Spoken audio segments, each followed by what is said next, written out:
ډیر محترم طالب العلم عبد الوهاب. الحمد لله وحده والصلاة والسلام على من لا نبي بعده ولا رسول بعد وهو خاتم النبيين وعلى من تبعه وتبعهم بإحسان إلى يوم الدين.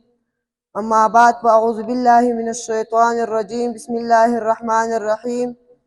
قال الله تبارك وتعالى في القرآن المجيد والفرقان الحميد: قل إن كنتم تحبون الله فاتبعوني يحببكم الآية. وقال النبي عليه الصلاة والسلام: المرء مع من أحب. صدق الله العلي العظيم. زما د کابل احترام معزز علماء کرامو، طلبه کرامو او عوامو، د هر څه نه مخکې درته تحفه نبوي وړاندې کوم چې عبارت دی: السلام علیکم ورحمة الله وبرکاته. ثانیاً زما له شان سره مناسب نه دي، ځکه چې دلته زما استادان موجود دي او زما نه لوی طلبه کرام موجود دي او زما نه مشران موجود دي، خو لیکن د هغوی په اجازه یو څو لاندې خبرې کول اجازات غواړم. محترم و معزز او چې نن کومه موضوع کتلې ده، هغه د رسول اقدس صلی الله علیه وسلم د محبت په باره کې به کتلې ده. مخکې چې موږ په خطبه کې تاسو ته حدیث پیش کو چې المرء مع من احب، چې څوک چې چا سره محبت کوي د قیامت پر ورځ د هغه سره رجګېږي.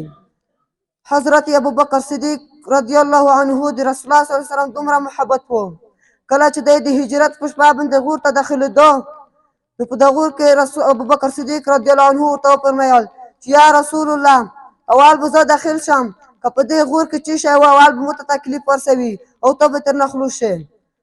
رسول الله صلی الله علیه وسلم ورته اجازه ورکړله. نو دا چې کله غور ته داخل شو، نو دا خپل څادر ټول وشکوه او په دغه غور کې چې کوم سروي و هغه ټول په داب کړو، لیکن یو سروی پټ شو، په هغه کې خپله پښه کېښودله. رسول الله صلی الله علیه وسلم چې کله سهار شو پوښتنه یې ترې وکړه چې یا ابوبکر، تو هغه څادر څه کړو چې اوږه د پسر و؟ ابوبکر صدیق رضی الله عنه ټوله واقعه ورته بیان کړله چې ما هغه ټول وشکوه او د غور سروي مې په بند کړو. بله واقعه چې د رسول الله صلی الله علیه وسلم سره د حجیرې ونې څومره محبت و. کله چې مسجد نبوي کې رسول الله صلی الله علیه وسلم به خطبه ویله، په ده به د حجیرې یوه سټه وه، هغه ته به یې تکیه ویله. نو کله یو صحابي رضی الله عنه ورته رجک شو، ورته ویې فرمیل یا رسول الله، زه به یو منبر جوړ کړم او په هغه باندې به موږ ته ته خطبه وایې. رسول الله صلی الله علیه وسلم ورته وفرمیل چې صحیح د منبر جوړ کړه. نو دا منبر جوړ کړو. کله چې د بله ورځ دا خطبې ته جوړ شو، په د منبر باندې خطبه شروع کړله. خطبه یې شروع کړله، د حجیرې ونې نه ژړو راتله، په دا رقم ژړو ترې تله لکه وړیکی وړیکی چې ژوړي. نو ټول خلک حیران شو. رسول الله صلی الله علیه وسلم د منبر نه رکې شو، هغې حجیرې سټو ته په څټ ورغی. چې ورغی هغه ته یې د مینې لوس ورکړو او یا دغه رقم ته په ځینې روایت کې رسي چې هغه یې په غېږ کې ونیوله. نو دا رقم ته غلې شوه لکه وړیکی ماشوم چې میر په غېږه کې ونیسي، د هغې په رقم غلې شوه. د حضرت عثمان رضی الله عنه د رسول الله صلی الله علیه وسلم څومره مینه وه.